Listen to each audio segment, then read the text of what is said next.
Most people know Bret Baier as the calm, polished face of primetime news, the man who delivers breaking headlines with steady confidence, night after night. But very few know that while he was guiding millions through the chaos of national politics, his own life was collapsing behind the scenes. A newborn son whose heart pumped blood the wrong way. 5 open-heart surgeries before high school. A family car flipped upside down in a frozen ditch. The sudden death of the father he idolized. And later, leaked text messages that would tarnish the reputation he'd spent decades building. This is not the story of a news anchor.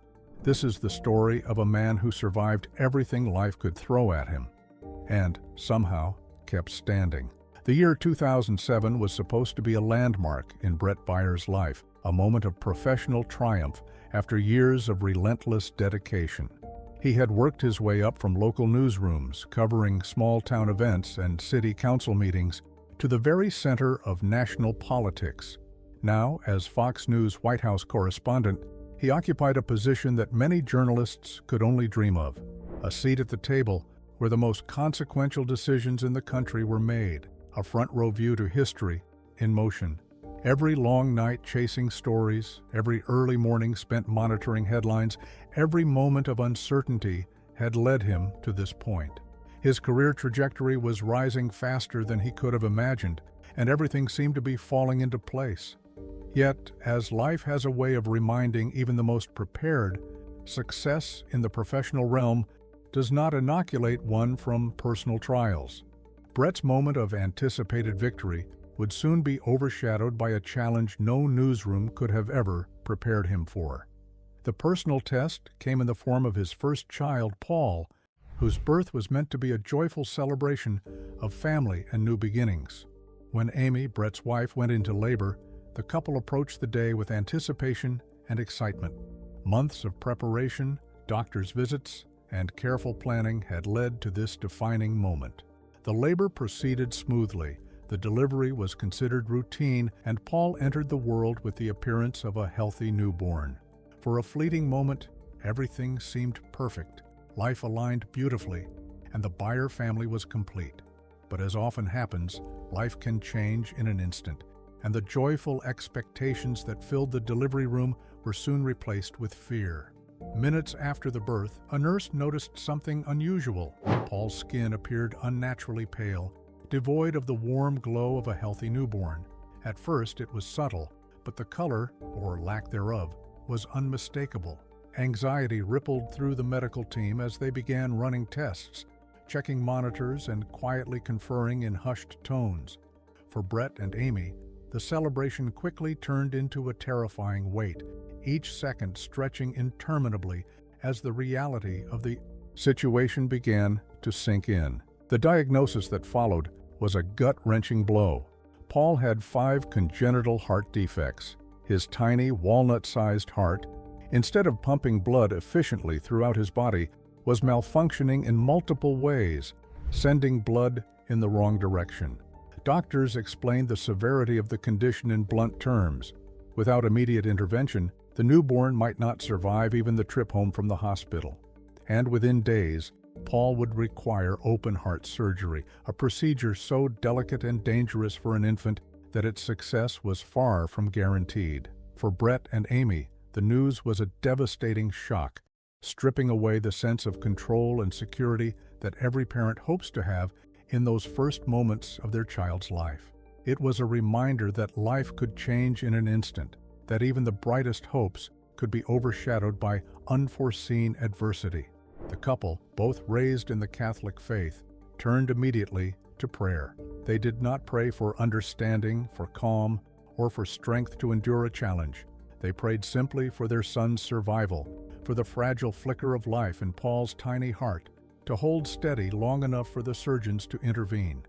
The first surgery, a delicate operation to correct the abnormalities in Paul's heart, was successful, but it marked only the beginning of a long and harrowing journey. Over the coming years, Paul would endure multiple surgeries, each one more complex than the last, interspersed with angioplasties and routine monitoring that became an unending cycle of fear and hope. For Bret and Amy, the hospital became a second home, the corridors and waiting rooms filled with the constant tension of uncertainty. Each day was measured not in hours, but in breaths, heartbeats, and the fragile promise that Paul would survive. Yet, in the face of this relentless fear, the Baier family found a way to persevere. They developed a simple mantra to carry them through the darkest moments. "We're one day closer to getting Paul home."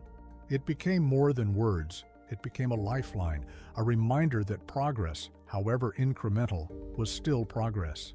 In those quiet, anxious moments as they watched monitors and held vigil through sleepless nights, the phrase anchored them, providing a semblance of stability when everything else felt uncertain. The birth of Paul and the discovery of his congenital heart defects would redefine Bret Baier's life in ways he could never have anticipated. The challenges ahead would test not only his resilience as a father, but also his perspective on what truly mattered. Professional accomplishments, the awards, the prestige, they all faded in comparison to the simple, urgent need to protect and nurture a fragile life. The trajectory of his career, the triumphs he had envisioned for 2007, would be forever reframed by the relentless, humbling reality of parenthood under extraordinary circumstances. Bret's journey had just begun, and the story of his family's fight for Paul's survival would unfold over years of surgeries, sleepless nights, and unwavering faith, a journey that would ultimately reveal the true depths of courage, love, and perseverance that define not only a parent's heart, but the human spirit itself. For Bret and Amy, both raised in the Catholic faith, the hours following Paul's birth became a crucible of fear, devotion, and unrelenting uncertainty. In those first moments, as doctors assessed their newborn son and whispered about surgical interventions, the couple faced a reality they could never have anticipated. Prayer became more than ritual. It became a tangible lifeline, the only solid ground in a world that had suddenly shifted beneath them. It wasn't a prayer for wisdom, for understanding, or even for the strength to endure. It was a simple, desperate plea for life itself, that their child, their firstborn, would survive. The first open-heart surgery, performed within days of Paul's birth, was a success, but it was just the beginning of a medical odyssey that would define the Baier family for years to come. Over the following years, Paul would undergo 4 additional open-heart surgeries, each more complex and perilous than the last. Interspersed between these life-saving operations were 10 angioplasties, procedures meant to maintain the function of his fragile cardiovascular system and prevent catastrophic complications. Every procedure carried immense risk. Every recovery period was fraught with uncertainty, and each time they left the hospital, Bret and Amy were painfully aware that stability was temporary. The hospital, once a place associated with healing and hope, became instead a constant presence in their lives, a world defined by beeping monitors, sterile fluorescent lights, and the hum of life-sustaining machines. Time itself seemed distorted. Days blurred into nights, and nights blurred into anxious waiting, punctuated by the rhythm of nurses' footsteps and the occasional alert of a heart monitor. In this relentless environment, the Baier family had to find a way not only to survive emotionally, but to hold on to the threads of normalcy to protect their marriage, their hope, and the small flickers of joy that still existed. To navigate this seemingly endless cycle of stress and fear, the family devised a simple but profoundly grounding mantra. "We're one day closer to getting Paul home." On the surface, it seemed almost too ordinary, a phrase simple enough to be repeated like a lullaby. But for Bret, Amy, and even young Paul, it became a mental anchor, a rhythm that cut through the chaos and reminded them that each moment, no matter how frightening, was a step toward survival. The words were repeated in private rooms during long nights of monitoring, whispered silently while sitting in waiting areas, and spoken aloud in moments of shared fear. They became a mantra of hope, a tether that bound them to the possibility of a future beyond the hospital walls. This phrase carried power because it framed each tiny victory as meaningful. Every successful surgery, every stable night in the ICU, Every moment when Paul's fragile heartbeat steadied became a marker of progress. The Baier family learned to celebrate not only milestones but also the increments, the little signs that life, against all odds, was holding on. One day closer became a lens through which to see the future, a way to reclaim some control in a situation that otherwise felt overwhelmingly unpredictable. Amid the sterile corridors and beeping machines, Bret and Amy also discovered an inner resilience they had never fully realized. They learned to balance hope with realism, to navigate fear without succumbing to despair. Even when exhaustion threatened to overpower them, even when hope felt fleeting, the mantra provided a quiet rhythm that helped them endure. It was a reminder that survival was a series of steps, one after another, and that even in the most helpless moments, each day mattered. Over time, the hospital became more than a physical space. It became a stage upon which their courage, patience, and faith were constantly tested. Every procedure, every recovery, and every anxious hour in the waiting room was a test of their endurance, both individually and as a couple. Yet through it all, the mantra, simple, repetitive, yet profound, helped them navigate the uncertainty with a degree of grace and steadiness. It grounded them, offered a measure of control, and reminded them that even in the most terrifying circumstances, hope was never entirely out of reach. For Bret and Amy, these years of medical crises reshaped the very fabric of their lives. Career pressures, household responsibilities, and social expectations faded into the background in comparison to the urgency of keeping Paul alive. Their world became intensely focused, entirely centered on love, care, and perseverance. And as they clung to their mantra, "We're one day closer to getting Paul home," they discovered a truth that would stay with them forever. In the face of fear, devotion, and hope are not abstract concepts. They are lifelines, capable of sustaining the human spirit even through the most unthinkable trials. By 2014, after nearly a decade of navigating an unrelenting cycle of hospital visits, surgeries, and the constant uncertainty that comes with a life-threatening congenital condition, Bret Baier felt a powerful urge to share his family's story. The journey with Paul had reshaped every facet of their lives, emotions, priorities, and perspectives alike, and Bret recognized that telling the story could offer solace and guidance to others walking a similarly harrowing path. He poured himself into writing Special Heart, a memoir that pulled back the curtain on the Baier family's reality in all its rawness. The book was unflinching.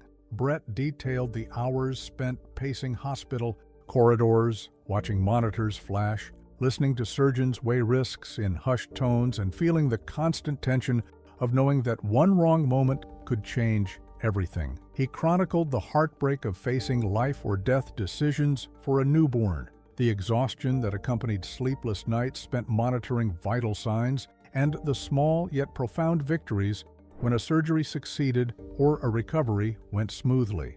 There was no sugarcoating, no dramatized heroics, just the stark, honest truth of a family grappling with fear, hope, and unwavering love. Beyond documenting the family's struggles, Bret was candid about the emotional toll his career took in the midst of crisis. As a high-profile journalist covering some of the most consequential events in Washington, he often found himself torn between professional responsibilities and parental duties.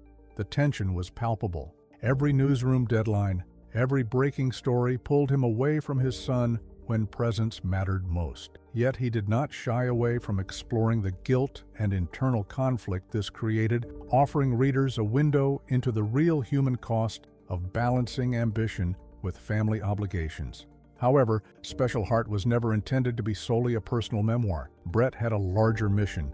He dedicated the book and all its proceeds to congenital heart disease research, a cause that affected nearly 1% of all U.S. births, yet remained largely absent from public discourse. By leveraging his public platform, Bret transformed his personal experience into a tool for awareness, advocacy, and potentially life-saving action. The narrative was as much about hope as it was about fear, showing other families that while the journey could be devastating, they were not alone, and that every incremental step forward was a victory. During these early years of fear, hospital visits, and uncertainty, Bret also found an unexpected but profoundly impactful source of support: Brit Hume, the legendary Fox News anchor whom Bret had succeeded on Special Report. Hume had endured his own unimaginable tragedy, the loss of an adult son to suicide, and he understood grief, fear, and the fragility of life in ways few colleagues could. Through measured, compassionate guidance, Hume offered Bret perspective when he felt emotionally adrift. "It's going to get better," he told him. "Trust God, trust the doctors." These words, simple yet powerful, became more than advice. They were a lifeline. In moments of despair, when hope seemed distant, Bret clung to Hume's counsel, finding in it the strength to continue, day after day, through the uncertainty that defined Paul's early years. Raising Paul demanded constant vigilance, but the Baiers refused to let his condition dictate every aspect of their lives. When their second son, Daniel, was born in 2010, the family approached parenthood with deliberate intention. They were acutely aware that their attention had often been focused on Paul's fragile health and that Daniel needed the same love, care, and normalcy every child deserved. Bret and Amy worked tirelessly to create balance, ensuring that both boys felt equally cherished and supported. Their efforts were deliberate, nuanced, and sometimes exhausting, but essential to fostering a nurturing environment in the midst of ongoing medical challenges. Paul, despite the limitations imposed by his heart condition, refused to see himself as fragile. He ran, played sports, laughed freely, and pursued school and friendships with a determination that amazed everyone around him. His courage and insistence on living a full, normal life became a defining trait, not only of his personality, but of the family's identity. Daniel grew up alongside him, learning resilience, patience, and empathy from the example set by his older brother. The two boys developed a bond strengthened by shared adversity, a protective, unwavering connection born of love, fear, and the countless hours spent together in hospitals, at home, and navigating the world with the weight of Paul's health always in the background. Through it all, the Baier family learned to celebrate the small victories. A surgery completed without complications, a hospital stay ended early, a day spent outside together without fear. These moments, seemingly ordinary, became extraordinary in the context of their journey. Paul's courage and determination inspired Bret and Amy daily, reinforcing the idea that strength is not measured by the absence of hardship, but by the perseverance displayed in the face of it. The family's mantra, "We're one day closer to getting Paul home," remained their guiding principle, an anchor of hope and a reminder that, even in the darkest times, progress, however incremental, was still progress. Special Heart stands as more than a memoir. It is a testament to parental devotion, the unbreakable bonds of family, and the power of hope in the midst of unimaginable challenges. Bret Baier transformed personal tragedy into a platform for advocacy, education, and inspiration, ensuring that other families confronting congenital heart disease could find guidance, comfort, and, above all, the knowledge that they were not alone in their fight. In documenting the Baier family's journey, he illuminated a universal truth: love, resilience, and perseverance are the forces that allow the human spirit to endure even the most harrowing trials. By 2019, after years of hospital visits and surgeries, life seemed to stabilize enough for the Baiers to plan a rare family vacation. A ski trip to Montana promised fresh air, laughter, and a temporary escape from medical charts and monitors. The trip itself was idyllic. The boys enjoyed the slopes, and Bret and Amy found moments of peace in the mountain air. But as the family drove to the airport to return home, tragedy struck with little warning. A patch of ice caused their SUV to skid, leading to a violent crash. The vehicle collided with a truck, careened off the road, and flipped completely upside down into a frozen ditch. For a moment, there was silence, the kind that makes time feel suspended. Miraculously, the family survived. A passing motorist, acting without hesitation, crawled into the wreckage to help pull them free. Medical evaluations revealed the injuries. Bret suffered a concussion. One child required 14 stitches. Another had a jostled tooth. A sprained ankle rounded out the tally. It was a terrifying combination of trauma and luck, a stark reminder that life could change in an instant. Bret later wrote, reflecting on the accident, "Every day is a blessing. Family is everything. Don't wait for life to remind you of that." For a family intimately familiar with the fragility of life, the Montana crash served as both trauma and revelation. Yet life had more trials waiting. In 2020, as the Baiers continued navigating Paul's ongoing health challenges, Bret faced another blow, one that would affect his career more than his body. His father, the man who had instilled in him discipline, integrity, and work ethic, was dying of cancer. The illness progressed faster than anticipated. Bret traveled to be by his father's side. Ambition, while still present, is tempered by perspective. He has witnessed life's fragility in its most extreme forms: a tiny heart barely beating, a car flipping on ice, and the silent menace of a hidden aneurysm. Professional scandals, while painful, pale against the backdrop of surviving these intimate crises. The Dominion controversy will fade. Leaked texts will eventually disappear into media history.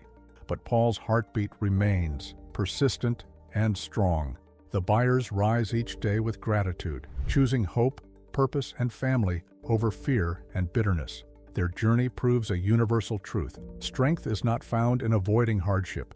It is forged in enduring it, day after day, with faith and love guiding the way. In the end, Bret Baier's life is defined not solely by career achievements or public recognition, but by resilience, devotion, and the ability to transform tragedy into purpose. It is a story of faith under fire, of family bonds tested and strengthened, and of a man who learned that the greatest victories often occur off the camera, in the quiet moments of survival, compassion, and unwavering hope. Life has tested Bret Baier in ways few people ever see. But through surgeries, loss, scandal, and near-death moments, one truth kept pulling him forward: the belief that every day is a blessing and every struggle can be transformed into purpose. His story is a reminder that behind every public figure is a private battle we may never see. And sometimes the hardest stories aren't the ones they report, but the ones they live.